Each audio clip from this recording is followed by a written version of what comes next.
आप देख रहे हैं फुटकर न्यूज। मैं हूं आपके साथ निधि विनोदिया। जैसे कि हम सभी जानते हैं, कोरोना के मामले लगातार बढ़ रहे हैं। लोग लगातार रोज अस्पतालों के चक्कर काट रहे हैं। लगातार रोज 3 से 4 हजार लोगों की मौतें हो रही हैं। ऐसे में ये भी जानना जरूरी है कि जो हमारा जीवन बीमा है उसका लाभ हम कैसे लें। आज इसी विषय पर बात करने के लिए हमारे साथ mutual fund investment expert Satyendra Kumar ji हैं। आइए सत्येंद्र कुमार जी से बात करते हैं। सर, आपका बहुत बहुत धन्यवाद हमारे चैनल में बात करने के लिए। अब फुटकर न्यूज के सभी दर्शकों को सत्येंद्र कुमार की ओर से बहुत बहुत शुभकामनाएं। और सभी दर्शकों से अनुरोध है कि आप मास्क का प्रयोग अवश्य करें और अपने को सुरक्षित रखना आज के डेट में बहुत जरूरी है। जी सत्येंद्र जी, मेरा पहला सवाल आपसे ये है कि प्रधानमंत्री जीवन ज्योति बीमा योजना जो है वो क्या है और लोग इसका लाभ कैसे ले पाएंगे? मैं आपको बताऊं निधि जी, प्रधानमंत्री जीवन ज्योति बीमा योजना की शुरुआत 2015 में की गई, जब माननीय प्रधानमंत्री नरेंद्र मोदी जी प्रधानमंत्री बने 2014 में। उसके बाद ये स्कीम लाया गया। इसमें जो ग्राहक हैं उनके खाते से 330 रुपया प्लस जीएसटी हर साल मई महीने में कट जाता है। और यह योजना 18 से 50 साल के स्त्री और पुरुष दोनों के लिए उपलब्ध है। इसमें आपका जो बैंक खाता है वो आधार से लिंक होना चाहिए, और किसी कारण से अगर डेथ हो जाती है पॉलिसी होल्डर की, तो उसमें उनको 2 लाख रुपए दिए जाते हैं। लेकिन ये 2 लाख रुपए का लाभ सिर्फ उन्हीं व्यक्तियों को मिल सकता है जिनके खाते से 330 रुपए मई महीने में काटा गया हो। जिन बैंक खाता धारकों का अकाउंट से पैसे नहीं कटे हैं उनको ये सुविधा का लाभ नहीं मिल पाएगा। जी सत्येंद्र जी, ये जानना चाहती हूँ कि चाहे वो भारतीय जीवन बीमा निगम हो, चाहे वो कोई प्राइवेट कंपनी की एलआईसी हो, लोगों को बहुत प्रॉब्लम होती है उसको क्लियरेंस करवाने में। तो क्या लगता है कि जो प्रोसेस है उसको चेंज करने की जरूरत है, थोड़ा आसान बनाने की जरूरत है? जी देखिए, क्लेम लेना शुरू से ही बहुत मुश्किल वाला समय रहा, लेकिन 2020 में जब से पेंडेमिक की शुरुआत हुई, कोविड की शुरुआत हुई है, तब से सारे सरकारी कंपनियों ने और प्राइवेट कंपनियों ने दोनों ने मिल करके, और इरडा जो इंश्योरेंस का जो रेगुलेटरी बॉडी है, IRDA, insurance regulatory development authority, जो रेगुलेटरी बॉडी है, IRDA के सहयोग से और IRDA के गाइडलाइंस की वजह से, चाहे वो LIC ऑफ इंडिया हो सरकारी कंपनी या प्राइवेट कंपनी हो, उनको अपने क्लेम के प्रोसेस बहुत सारे ऑनलाइन करने पड़े।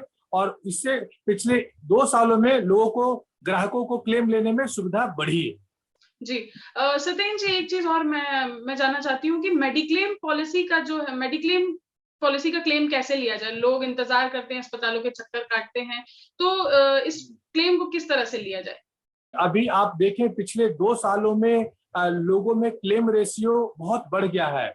लोग पहले से जो लोग बीमा पॉलिसी ले रखे थे, और कोविड की वजह से चाहे वो मेडिक्लेम का पॉलिसी हो का क्लेम हो या फिर LIC का क्लेम हो, दोनों जगहों पे क्लेम के आवेदन बहुत बढ़ गए हैं। तो बारी बारी से हम दोनों को अलग अलग करके समझेंगे।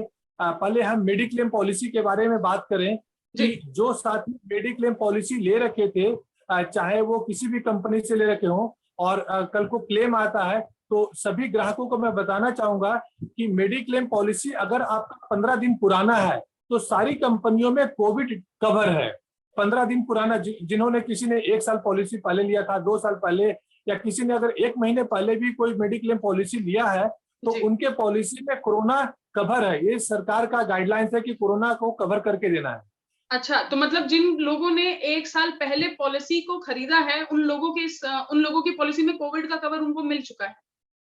बिल्कुल मिल चुका है। या आज से 15 दिन पहले भी जिन लोगों ने लिया है, उनके पॉलिसी में अगर वो कोविड की वजह से कल को हॉस्पिटलाइज होते हैं तो उनको पूरा क्लेम दिया जाएगा। बिल्कुल बिल्कुल बिल्कुल। सर, कैशलेस के लिए बहुत सारे लोग मना करते हैं। कई सारे हॉस्पिटल में कैशलेस चीजों की दिक्कतें आ रही है, तो उसको किस तरह से सुलझाया जाए? जी अभी क्लेम के रेशियो इतना ज्यादा बढ़ गए, चाहे मेडिक्लेम कंपनियों के लिए, तो वहां पे कैशलेस की सुविधा बहुत ग्राहकों को मना किया जा रहा था। तो ऐसे में ग्राहक निराश ना हो। आपको जो भी नजदीक का हॉस्पिटल है, पहले तो आप अपने हॉस्पिटल में भर्ती हो, और अगर कैशलेस मना कर रहे हैं तो कोई बात नहीं, आप अपने पैसे दे करके इलाज करवा लीजिए। जी और उस केस में आप सारे जो ओरिजिनल बिल है, ओरिजिनल बिल को संभाल के रखें, और जैसे आपका वापस आते हैं हॉस्पिटल से डिस्चार्ज होकर के, उसके बाद आप मेडिक्लेम कंपनी को आवेदन करें, तो जी निश्चित रूप से आपका जो क्लेम है वो पूरा अमाउंट सेटल हो जाएगा। और कुछ कुछ कंपनियां, अगर आप कैशलेस नहीं हो पाया है या आप किसी छोटे अस्पताल में इलाज कराए हैं जो उनके जी पैनल में नहीं है, तो जी ऐसे केस में आपको टोटल क्लेम का 90% अमाउंट मिल जाता है। लेकिन हॉस्पिटल से डिस्चार्ज होने के बाद आप अपने सारे ओरिजिनल बिल संभाल करके रखें। Okay okay.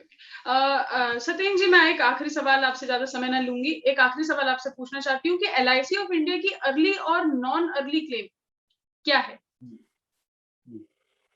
निधि जी, मैं आपको बताना चाहूंगा कि LIC में जो क्लेम आते हैं, तो उसको LIC ऑफ इंडिया जो भारतीय जीवन बीमा कंपनी है, वो दो तरह से देखती है जी कि पहले जो ग्राहक ने का जो क्लेम आया है वो अर्ली क्लेम है या नॉन अर्ली क्लेम है। जी अर्ली क्लेम का मतलब कि इस बीमा धारक ने पॉलिसी को 3 साल के पहले लिया है, विद इन 3 इयर्स पॉलिसी लिया। जैसे किसी ने पॉलिसी 2018 में लिया और 2021 में क्लेम आ गया, तो इसको अर्ली क्लेम कहेंगे।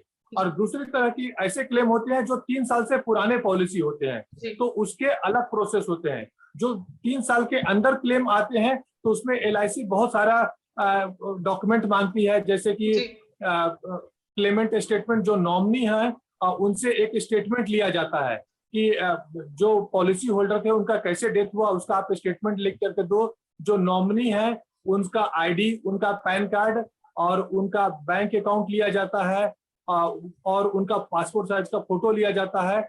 और सभी ग्राहकों से अनुरोध है कि अगर आपके घर में किन्हीं की डेथ हुई है तो आप डेथ सर्टिफिकेट जरूर लें, और अगर कोरोना से डेथ हुई है तो डेथ ड्यू टू कोरोना का सर्टिफिकेट आप जरूर लें।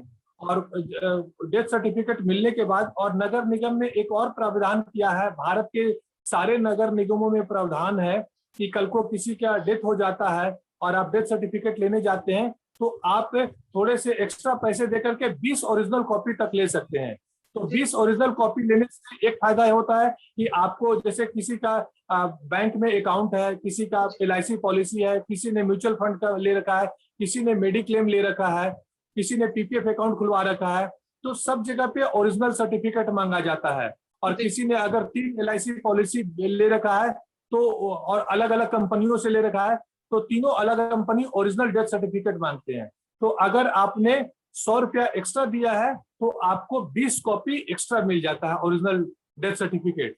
तो ये आपके बहुत काम आएगा और क्लेम लेने में आपको सुविधा होगी। मैं आपके चैनल के माध्यम से एक बात जोड़ दूं कि जो भी साथी या जो भी आपके दर्शक है, चाहे वो बीमा मेडिक्लेम पॉलिसी ले रखे हो या LIC पॉलिसी ले रखे हो, और किन्हीं का क्लेम आया हो और क्लेम लेने में कोई दिक्कत हो रही है, तो वो मुझे 9811595677 पर संपर्क कर सकते हैं। और LIC ने एक और सुविधा दी है अपने ग्राहकों को कि अब आप ऑनलाइन भी क्लेम के लिए अप्लाई कर सकते हैं, और इससे LIC ने अपने सारे जोन्स को एक कर दिया है अभी क्लेम देने के लिए। और पिछले साल LIC ने 2,28,00,000 पॉलिसी का क्लेम दिया, जो अपने आप में एक बहुत बड़ा रिकॉर्ड है। और LIC क्लेम देने में बहुत तत्पर रहती है, और काफी सारे क्लेम्स आए हैं। कोविड की वजह से सारे इंश्योरेंस कंपनियों का डेथ क्लेम रेशियो बहुत ज्यादा बढ़ गया है। उनके पास जो पहले पॉलिसी लोगों ने ले रखा है, कई लोगों के साथ निधन हो गया है, कई घरों में तो 1-2 सदस्य, 3-3 सदस्य का निधन हुआ है, तो बहुत ज्यादा क्लेम के लिए अप्लाई कर रहे हैं। आप अपने सारे कागज, ओरिजिनल कागज को संभाल के रखें और क्लेम के लिए अवश्य अप्लाई करें। और अगर क्लेम में कोई दिक्कत आती है तो आपके चैनल के माध्यम से अगर वो मुझे संपर्क करेंगे तो निश्चित रूप से मैं उनकी हेल्प करूंगा। और मैं एक बात जोड़ने देना चाहूंगा भविष्य के लिए कि जो भी साथी अपना बीमा लेते हैं या बैंक खाता खुलवाते हैं या मेडिक्लेम पॉलिसी लेते हैं या PPF अकाउंट खुलवाते हैं, या कई ग्राहकों के 2-3 बैंकों में अकाउंट होते हैं, तो सभी सम्मानित दर्शकों से मेरा अनुरोध है कि आप नॉमिनी को जरूर रजिस्टर कराएं और नॉमिनी के नाम का स्पेलिंग भी चेक कराएं। और अब एक और प्रोविजन आ गया है कि जल्दी क्लेम लेने के लिए आप चाहे तो नॉमिनी का एक ID भी कंपनी को दे सकते हैं। जैसे अगर मैंने बैंक खाता खुलवाया है या इंश्योरेंस कंपनी में कोई पॉलिसी लिया है या पीपीएफ अकाउंट खुलवाया है, तो जैसे सपोज मैं अपनी पत्नी को नॉमिनी बनाना चाहूं तो उनका नाम का स्पेलिंग सही से चेक करें और पत्नी का एक आईडी भी अपडेट करवा दें। जैसे पैन नंबर दे रखा है तो पैन कार्ड पैन नंबर, या अगर वोटर आईडी दिया है तो वोटर नंबर, तो उससे पहले से उस कंपनी के पास रिकॉर्ड मौजूद रहेंगे। तो कल को कोई किसी कारण से अगर कुछ गंभीर समस्या आती है या किसी कारण से डेथ जैसी समस्या होती है घर में, तो क्लेम लेने में किसी भी ग्राहक को कोई परेशानी नहीं है, बिल्कुल, अगर नाम का स्पेलिंग ठीक है तो।